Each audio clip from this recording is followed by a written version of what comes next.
है कि M Y समीकरण खतरे में है, तो लौ कुश समीकरण को बचाने की चुनौती है नीतीश कुमार के सामने। लोकसभा चुनाव में दोनों का समीकरण गड़बड़ा गया था। देखिए अब सही माने में अब किसी तरह का कोई समीकरण रह नहीं गया है।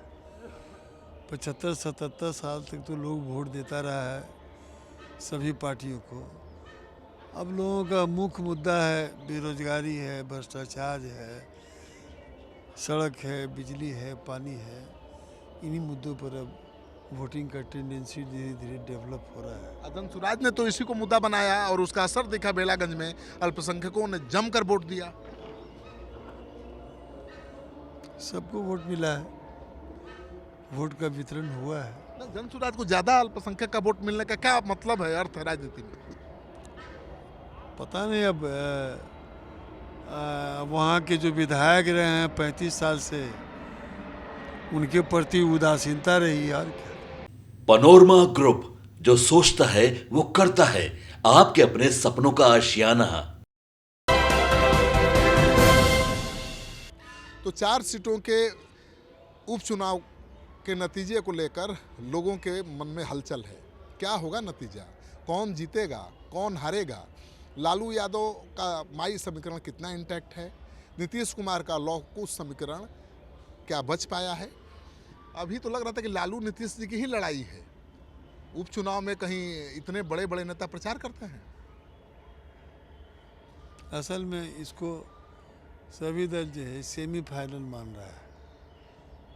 2025 में जो चुनाव होगा उसका सेमीफाइनल मान रहा है। क्यों सेमीफाइनल मान रहे हैं? इससे जनता का रुख पता चलता है।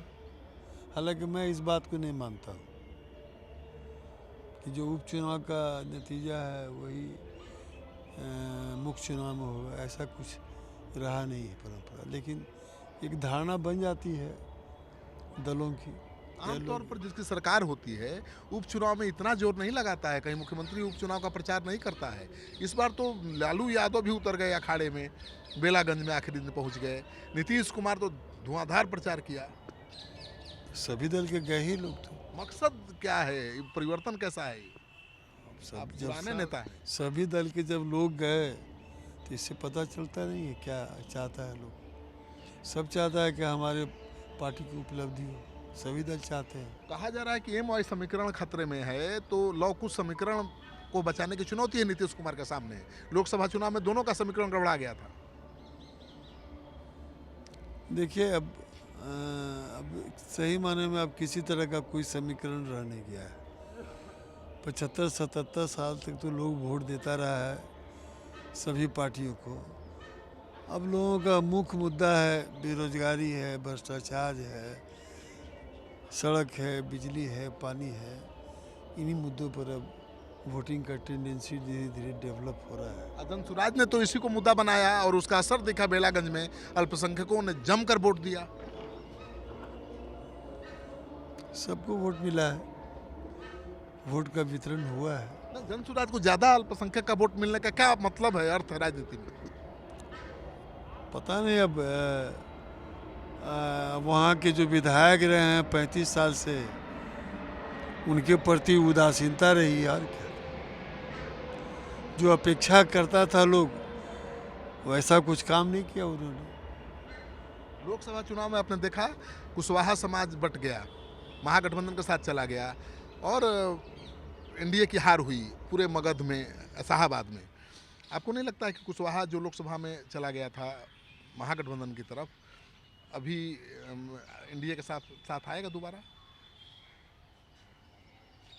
नहीं है, हाँ, हम लोग के साथ हैं कुशवाहा समाज के लोग। लौकुश समीकरण गड़बड़ाया नहीं है?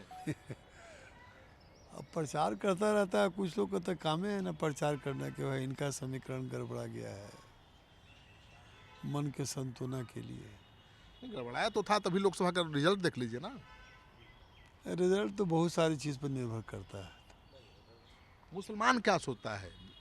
मुसलमान क्या सोचता है? मुसलमान सोचता है कि नंबर 1 उसकी सुरक्षा हो, उसकी भी रोजी रोटी का ख्याल रखा जाए, उसकी भी शिक्षा का ख्याल रखा जाए, उसके भी स्वास्थ्य का ख्याल रखा जाए। और नीतीश कुमार ने बहुत हद तक ये सब काम करने का किया है। चाहे उर्दू शिक्षकों की बहाली हो, चाहे अल्पसंख्यक आवासीय विद्यालय का स्थापना हो, चाहे कब्रिस्तान की घेराबंदी हो, चाहे जो है वो 16,000 उर्दू टीचर की बहाली हो, सब काम तो करने का फिर काम भी तो अल्पसंख्यक ज़्यादा लालू के साथ ही रहे, नीतीश के साथ कहाँ आए? नहीं, अच्छा खासा वोट मिला है इस बार तो। आप देखिएगा जदयू का जो उम्मीदवार है वो यहाँ से जीतेगी। मनोरमा देवी। अच्छा, आप तो पुराने राजनेता हैं, प्रोफेसर भी हैं, पढ़े लिखे हैं। प्रशांत किशोर की भूमिका को कैसे देखते हैं, ईमानदारी से बताइएगा। नहीं, एक बार ही जवाब दे दीजिए। अब इसका जवाब नहीं दूंगा, इसका जवाब हम बोल देंगे तो अच्छा नहीं लगेगा। हम उसको इंटरनेशनल फ्रॉड मानते हैं, वेरी बिगनिंग। तो आप बोलिए ना। नहीं, क्या सब बात बोलना चाहिए। तो आप सुन रहे थे गुलाम गौस साहब को, सभी सवालों का बेबाकी से जवाब दिया। हालांकि ये भी मानते हैं कि अब कोई समीकरण रहा नहीं, क्योंकि अब नेताओं से धीरे धीरे जनता का भरोसा उठने लगा है। अब जनता मुद्दे की बात करना चाहती है। जनता को रोजगार चाहिए, विकास चाहिए, शिक्षा चाहिए, स्वास्थ्य चाहिए। केवल आप समीकरण बनाकर उनका वोट नहीं झटक सकते, और ये चुनाव में दिखा भी है।